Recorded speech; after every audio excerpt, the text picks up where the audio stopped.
I personally think Tom Brevoort and the new Office of X-Men writers and artists are not doing a good job with this launch. I think Uncanny X-Men was pretty solid, if incoherent, like it wasn't tied together correctly, but there were elements that were good. I do think X-Force was pretty decent in comparison, well, really decent in comparison to the rest of them. But otherwise, X-Men has already lost its luster. That second issue really sucked. Phoenix is pretty bland and boring, not a whole lot going on there. NYX is a travesty. X Factor is somehow even worse, and we still have Exceptional X-Men. Not a great start for this new X-Men from the Ashes, but I will give Tom Brevoort credit for this. He's being very transparent and very open and answering questions about what's going on behind the scenes and his thoughts on Krakoa and all that kind of stuff, which is the enormous cloud hanging over the entire X-Men office, is Krakoa and how you move past that. Some people do not want to move past that, and they really liked some of the characterization at the end during Fall of X, specifically during Fall of the House of X, but certainly also in the X-Men series from Jerry Duggan. He was the biggest culprit, but not the only culprit. And they've been drunk on Bloodlust. They want to see the X-Men as murderers. They think what Wolverine and Colossus and Nightcrawler and Emma Frost and Kitty Pryde and Magic and everybody else was doing, where they were gleefully just so happy to be murdering people left and right. They felt like that was all within character and justified by the confines of the story that was created. I disagreed, and I talked about it here on the channel, and I know I'm not the only one. A lot of people are like, hey, why is Nightcrawler murdering? What's Colossus doing partaking in this? Why would Kitty Pryde all of a sudden be a sociopath? None of this stuff makes sense. It's all out of character. One person who agrees with that is Tom Brevoort, and every single time he does one of his Man with the Hat Substack newsletters, there's a question pushing back on, why don't you think it's okay for everyone to murder? And I think he's been very eloquent in responding to this, providing really good examples of why he's against it, how he would do it differently. But it haven't stopped because, like I said, they are still drunk on Bloodlust from the Krakoan era, where the X-Men essentially weren't heroes. Let's hear the latest rounds of interrogation for Mr. Brevoort.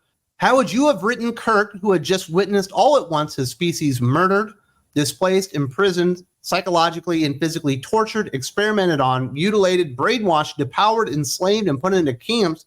Meanwhile, he was one of the lucky few to come out relatively unscathed and still able to fight to free the survivors. Oh, and on top of that, Orcus has specialized tech against specific mutants, most of them Omegas. It's easy to preach how you wouldn't have Kirk killing, but bless the writers who decided to put some stakes and pressures into a rushed event out in order to not have another AVX level fiasco. God bless Jerry Duggan for missing the entire point of Nightcrawler and bastardizing the characterization of Nightcrawler. God bless you. What a stupid question, completely loaded there.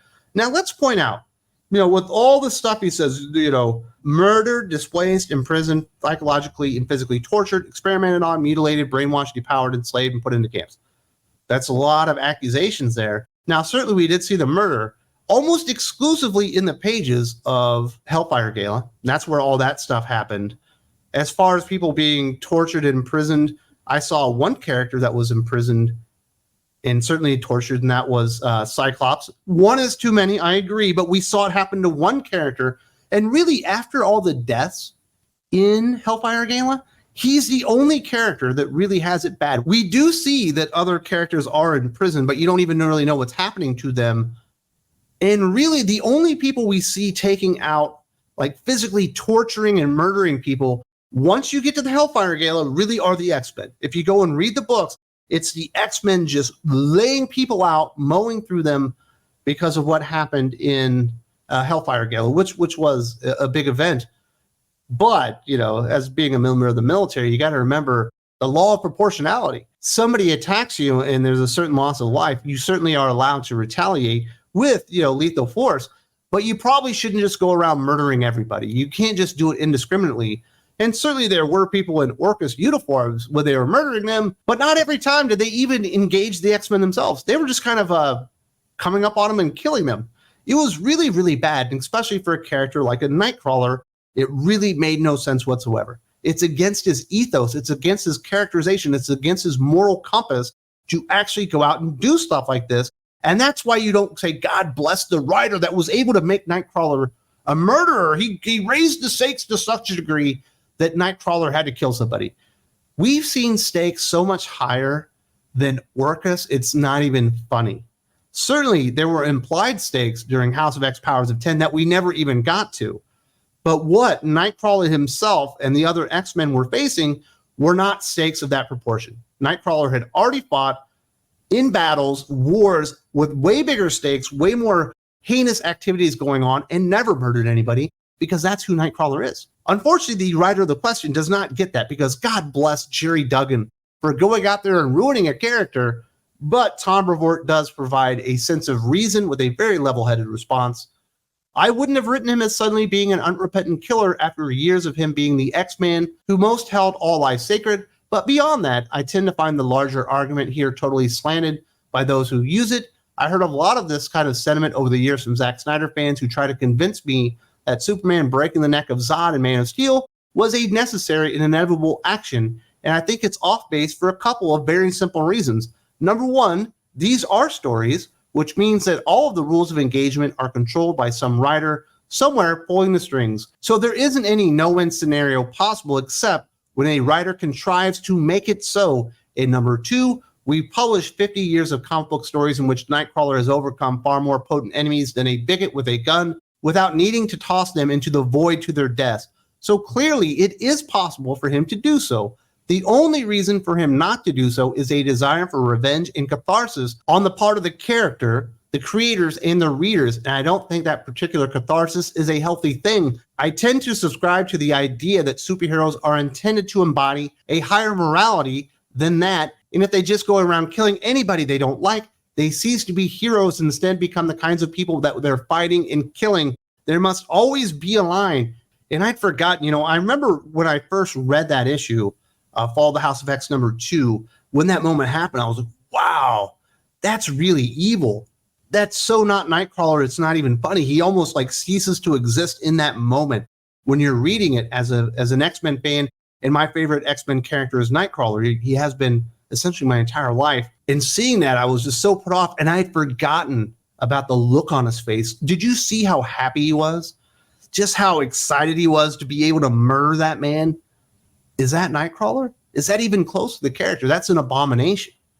That is a corrupted version of Nightcrawler. That is a bastardized version of the character, which is why it doesn't work. And thankfully, we're going to be going on another path where the X-Men aren't quite so murderous these days. But I think he's onto a point there. The reason that Nightcrawler had to kill, the reason that Kitty Pryde had to phase weapons into people's heads and phase them halfway through sidewalks and do all these weird things where she phased two men together to murder them, was not because the characters had no choice. It wasn't because the characters were in a corner and they couldn't get themselves out. It wasn't because the stakes had been raised so high that there literally was no other alternative action for them. It was because the creator wanted to. It's because Jerry Duggan felt like it's time for the X-Men to start murdering, because he never got the concept of the X-Men. Downtrodden people with special powers and abilities that are willing to go out there and fight for what's right and good, even in the face of bigotry, even when the very people that they're trying to protect might not like them and may work against them, they're still willing to do the right thing, within the framework of actual superheroism, which means no killing. Superheroes don't kill. That's why people had such a very strong reaction to the ending sequence of Man of Steel, because Superman doesn't do that. A very weird, sociopathic version of Superman might do that, but not our Superman, and certainly not our Nightcrawler. And it's a fundamental misunderstanding of the characters. And also, I think it's an opportunity for a writer to go out there and play off, their weird murder fantasies. To where, wow, if I was an X-Men and I was pushed with my back against the wall and I had those powers, I would just start laying people out. I would just start murdering them and not realizing the purpose and responsibility of the characters themselves. And therefore, the purpose and responsibility of the writer themselves not to break the character. And that's why you get so many people just having a very, very negative reaction to Fall of X. Even a lot of the most ardent Krakoan era supporters, once you get to Fall of X, especially the X-Men series and Fall of the House of X, from Jerry Duggan, the biggest culprit in all of this stuff, start going, this isn't good. This isn't even X-Men anymore. what am I reading? I guess I'll stick around because I read it for 3 or 4 years, but I'm not liking this anymore. And it ended up, on a very negative, sour note because they took it too far. They forgot that the X-Men were supposed to be heroes. And once you just start murdering people, once you start doing what Colossus and Wolverine were doing, once you do what Kitty Pryde was doing and Nightcrawler was doing and Emma Frost was doing and being so happy about it and high-fiving and congratulating each other, you're no longer the heroes. Orcus was doing the right thing. They needed to stop you all along. Look at what you're doing. You're just murdering people left and right. You can no longer consider yourself a hero, and that's why we really needed to change, because Jerry Duggan had been doing a lot of really stupid ideas. Now, that wasn't the totality of his response. He actually had another example that I thought was very pertinent, so I'll share that here as well. Even Wolverine has a line, though some writers in recent years have overlooked it, as laid out in this page by Chris Claremont and John Byrne from Uncanny X-Men 140. Here, Logan explains under what conditions he feels that it's appropriate to use lethal force against his foes, and it's a set of rules that make sense for that character. But even then, Nightcrawler doesn't agree with Wolverine's philosophy. His position is more hardline on the issue, and he makes no bones about saying so. That's part of what makes characters different and the stories interesting. You are certainly welcome to disagree with any or all of this, but it's my X-line now, and that means, at least for the time being, the X-Men are going to kill only when it's absolutely necessary, and there is no other option available to them. And as much as possible, we'll try to see the after effects of those instances when somebody is killed, so that the taking of life doesn't become just a spectacle of bread and circuses. Absolutely. When a character like Nightcrawler actually murders, it should almost break them. Like it's basically broken Batman in the past. Like it's basically broken Daredevil in the past, because they have no murder policies. That's their moral stance. I will do whatever I can to protect the people, but I will not murder. And once they are pushed to the degree where they actually have to do it, it should almost break them. They should be ready to walk away, because if I've crossed the line once, what's ever going to stop me from crossing the line again? Because they have the moral fortitude and self-awareness to know that they've done something so heinously wrong. And I think that's a good example that Nightcrawler is his own individual character with his own motivations and his own moral compass, in opposition to Wolverine. They're fighting on the same side, but Wolverine has a different line when it comes to murder. Certainly, we've seen Wolverine kill people.